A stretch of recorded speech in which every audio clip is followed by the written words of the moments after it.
você vai fazer isso. Copie no último bloco, mas na abertura do programa, senhor Rafael Rezende, Flamengo oficializou nas redes sociais a chegada do Gustavo Henrique. O seu lado na força. É a gente isso? vai mostrar aí.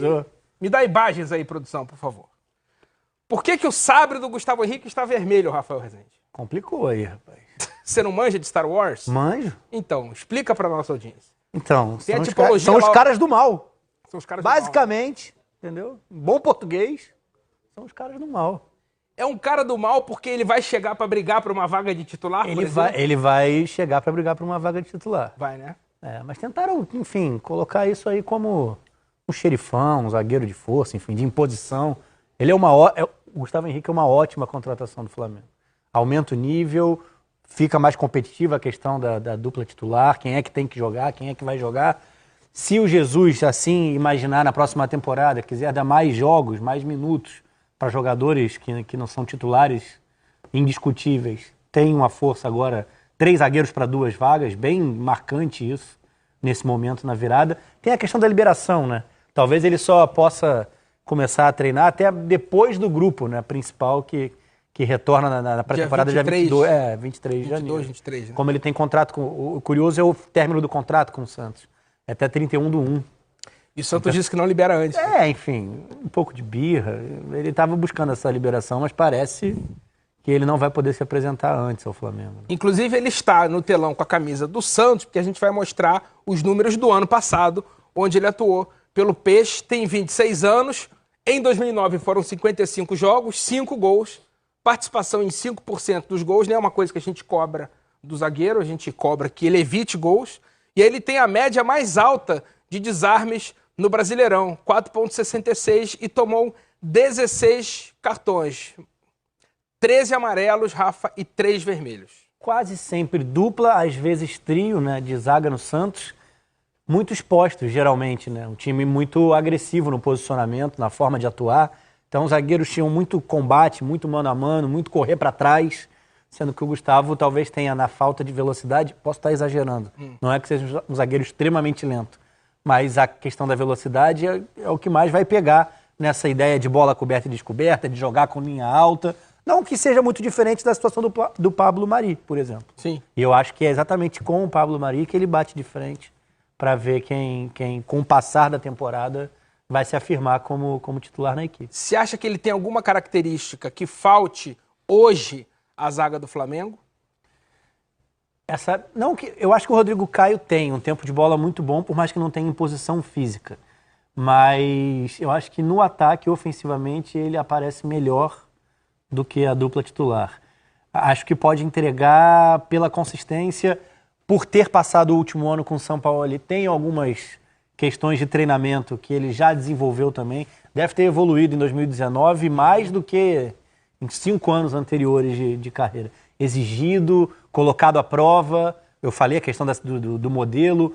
É um zagueiro que teve que trabalhar efetivamente ao longo da temporada. De uma maneira até próxima, com relação a posicionamento, a ter que buscar recuperação, correndo para trás, com relação ao que o Flamengo também faz em alguns momentos dentro dos jogos. Questão de regularidade, eu acho, assim. Eu acho que ele pode, tecnicamente para mim, não que o Pablo Mari seja um jogador ruim. Não é isso. Eu acho que ele se impõe mais fisicamente e acho até que entrega mais com relação à parte técnica. Acho individualmente um jogador melhor. Talvez o Mari tenha um entendimento melhor do jogo. E isso pesa bastante para que ele tenha ido tão bem nesses 6 meses. E o Santos tem virado o fornecedor do Flamengo nas últimas temporadas, né? Esse caso é o mais traumático, porque esse caso é falta de gestão, quase sempre. É claro que tem algumas divergências, algumas questões contratuais que fogem da alçada, nem sempre é possível você trabalhar a renovação do jogador. Mas deixar para o fim da linha, não buscar uma negociação anterior que seja minimamente benéfica financeiramente para o clube, é uma roubada gigante. Você perde um zagueiro de primeira linha no futebol brasileiro, R$0. Não recebe nada por isso. É diferente de vender um Bruno Henrique por quase 30 milhões de reais. É um mundo ideal? Não. É muito melhor você vender o cara que foi o destaque do futebol brasileiro na última temporada lá para fora. Não vai reforçar ninguém aqui. Pois é. Mas pelo menos você teve um retorno financeiro de alguém que em 2018 não havia rendido o suficiente. Pelo Gustavo Henrique, um movimento fantástico do Flamengo. Existia interesse, inclusive, de clubes lá de fora, os portugueses, Benfica, Porto, enfim. E uma pena para o Santos por essa questão, né? A gente sabe que a gestão do Santos deixa a desejar. E isso acaba pesando na qualidade de elenco que a equipe pode montar. E reforça um concorrente direto, Mais time uma que, vez, segundo um ex-santista, já estava em outro patamar, agora ficou mais forte ainda, né? sem dúvida. A distância era clara entre elencos, entre qualidade de time titular, entre opções. Se a gente comparar só Flamengo e Santos, a distância permanece. Na batida do Flamengo, por mais que a situação financeira a gente tenha noticiado, não seja as mil maravilhas, mas por quantidade de jogadores no elenco, qualidade de jogadores no elenco, a gente sempre cita o Palmeiras, né? O Santos não estava nesse patamar nem mesmo quando brigou ali, Sim, em alguns momentos, dentro do Campeonato Brasileiro. Muito bem. O Flamengo recebe o Gustavo Henrique, mas tem um zum aí de uma possível ida do Renier para o Real Madrid. O André Hernan trouxe isso algumas vezes no Central, não só hoje, mas vem falando há algum tempo. A gente tem até números do Renier para mostrar para vocês, ó. Meio campo de 17 anos. Em 2019 foram 15 jogos, 8 como titular. Marcou 6 gols, média de 0,4 por jogo, fez 2 assistências, participação em 5% nos gols do Flamengo, mas participou fez gols importantes que a gente na época falou, ó, o Flamengo não liberou para a seleção e acabou o jogador ajudando a resolver partidas. Para o Flamengo e para ele foi boa a permanência, porque como o elenco foi montado meio que do jeito que deu ao longo da temporada, existiam algumas lacunas, né?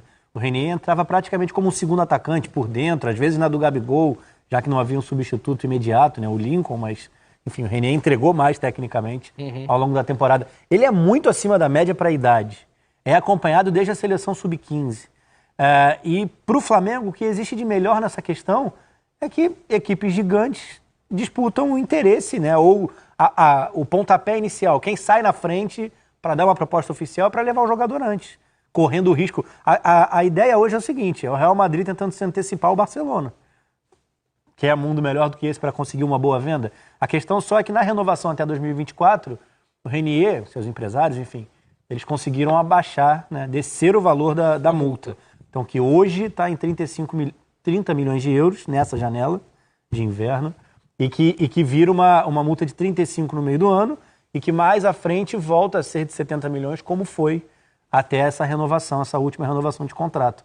É óbvio que ele quer sair, é óbvio que os valores ainda são muito bons.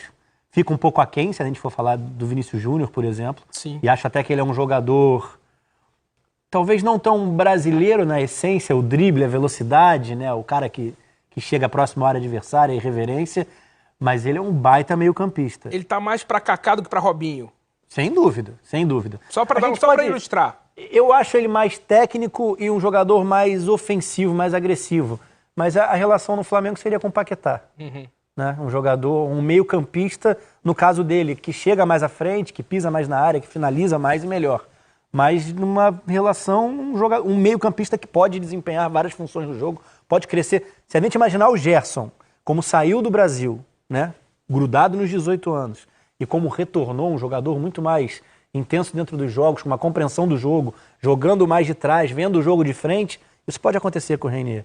Não que seja a regra. Ele pode se afirmar como esse cara, um segundo atacante, um cara de chegada na área. Tem posição física, tem qualidade técnica, tem boa finalização, enfim, pode vingar na dele. Mas também pode crescer, aumentar repertório.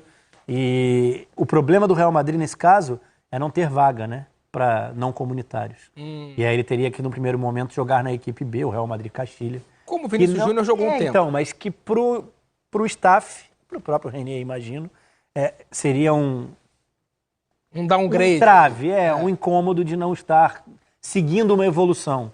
E aí é muito da interpretação de quem decide o negócio, né? Tem outras equipes que fatalmente vão oferecer um espaço no grupo principal. Agora, as últimas vendas do Flamengo para times da Europa, de garotos da base, foram boas financeiramente para o clube, mas tanto o Vinícius Júnior quanto o Paquetá ainda não desabrocharam na Europa, assim, né? Cada um por seus motivos, Sim. né? O Vinícius é muito novo, né? Tem muito a evoluir. Foi contratado, assim como o Rodrigo, nesse limite dos 17 para os 18 anos, para que o Real Madrid trabalhe essa evolução por 2, 3, 4, 5 anos.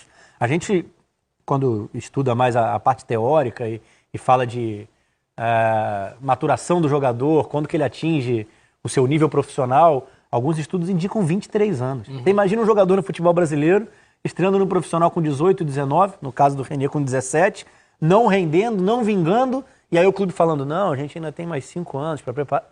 Não existe. A gente não vive essa realidade, mas é algo muito colocado, que a formação se completa aos 23 anos de idade. Claro que há casos de jogadores extra-classe que atingem um nível muito acima antes, outros que acabam demorando até mais, outros que não atingem o nível exigido, mas que a idade marcante seria 23.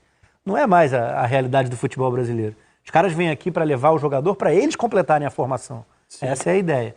Então o Vinícius, pela idade, muito a evoluir. O Paquetá tem muito mais a ver com o momento do Milan, né? É uma instabilidade tremenda. E com a chegada do Ibra vai ficar mais difícil para ele, sim, provavelmente. Sem dúvida. Mas é um cara que eu acho que ainda... Talvez ele não dê a resposta do que algumas pessoas esperavam de jogador indiscutível, de seleção brasileira. Talvez não seja por aí. Mas acho que ele é mais do que apresentou até agora no futebol italiano. Você vê como os tempos mudam. Eu encerrei a carreira com 23 anos, meu auge foi com 16. Tá bom. Tá bom? O Amadeus. Voltou, Amadeu. Foi bem de férias. É? Que falou que férias. Tirou 90 dias de férias. Tava aí ontem ele não tava aí, cara. Eu tô falando do que eu sei. Eu estava aqui apresentando o programa. E ontem, aliás, algumas pessoas repararam, eu confesso que eu não reparei, porque eu fico de costas pro telão a maior parte do tempo. Algumas pessoas repararam e reclamaram que nos escudos atrás, que a gente sempre coloca, o do Bragantino não estava. E aí rolou uma celeuma nas redes sociais. E, gente, o Bragantino mudou de escudo no dia 1º de janeiro. Tem um trâmite até que o programa prepare a arte e tudo mais. Ele não estava ontem porque não estava pronto. Aqui está o escudo, o novo escudo do Bragantino. Não.